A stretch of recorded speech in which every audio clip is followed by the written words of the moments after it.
Welcome to the first episode of Tops and Flops.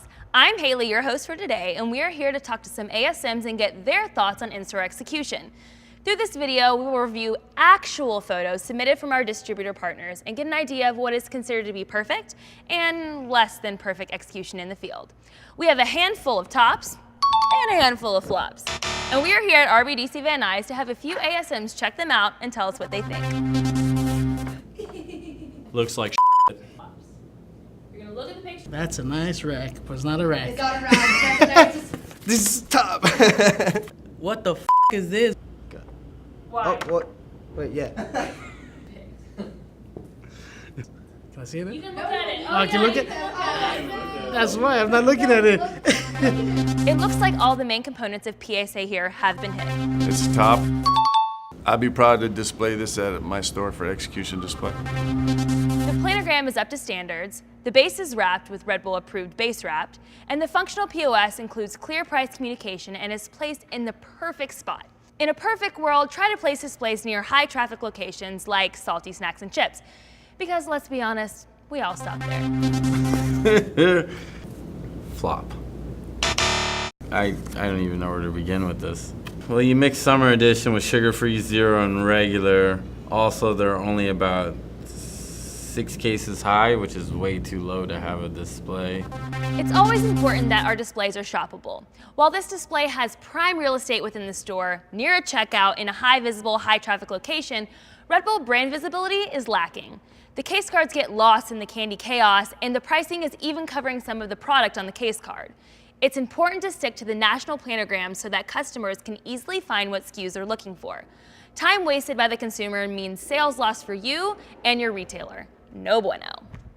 While the display is very creative, it is unfortunately a flop. Definitely flop.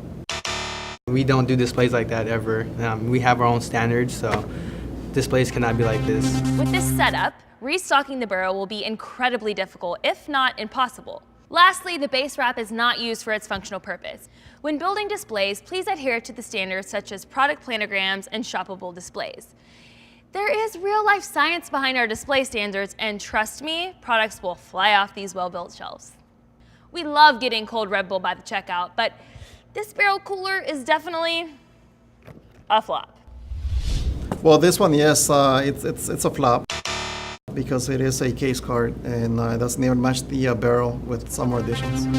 It is important to always use Red Bull approved barrel headers or static clings on this piece of cold equipment. Static clings should be placed on the lid, not on the side, to avoid covering up the can design. The only time the sides of a barrel should be covered is when the entire barrel is being wrapped.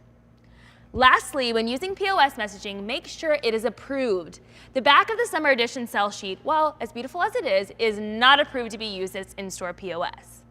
Speaking of barrels, here is an example of a flawlessly executed summer edition barrel at 7-Eleven. Top. It has the correct wrap on it, the summer edition. It has the pricing on top, and it's nice and close to the register. It's 8 feet within the register. The barrel cooler is placed near the checkout, accomplishing our goal of gaining incremental cold cash coupons to capture those consumers who never make it past the checkout. It features clear price communication on the lid and is an overall home run. When building case stacks, it is important to still adhere to perfect store standards. This is top. It's set up good. The wrap on the bottom, they set it up good, sugar-free, total zero, and the regulars. This is another example of a well-executed case stack. The base wrap is tightly wrapped around the bottom of the stack, the planogram is flawless, and the POS is current and placed correctly on the stack. Additionally, the promo pricing is indicated with the pricing sticker. #killed it. Every time you place a display, make sure it looks so awesome that you want to post it to Facebook, share it, comment, and brag about it to your buds. Okay, so the top has the pricing, big and bold. They do have the red, silver, and blue. This is an example of a perfectly executed PDQ. Cans are merchandised with the correct planogram, and pricing is clearly stated both on the chain side and on the pricing tags on the PDQ itself. When this display is put together perfectly, it looks pretty damn great. Now, this display might not be the one to brag about. This is also a flop. Stacks aren't unwrapped. It's not base wrapped. Flavors aren't Correct. More than half of these cases are not unwrapped, which means it's pretty much unshoppable. The planogram is also totally missing the mark. Remember, you can see planogram standards in your Perfect Store Pocket Guide. And that's all for this first episode of Tops and Flops. Now that we've been through these together, you should all be prepared to get out in the field and to make Red Bull look perfect and premium in all of your accounts. Remember to always refer to your Perfect Store Pocket Guide to clear up any confusion about POS, planograms, or placement priorities. And a huge thanks to all the guys out here at RBDC Van Nuys for giving us their honest and thorough feedback on these tops and flops. See you next time.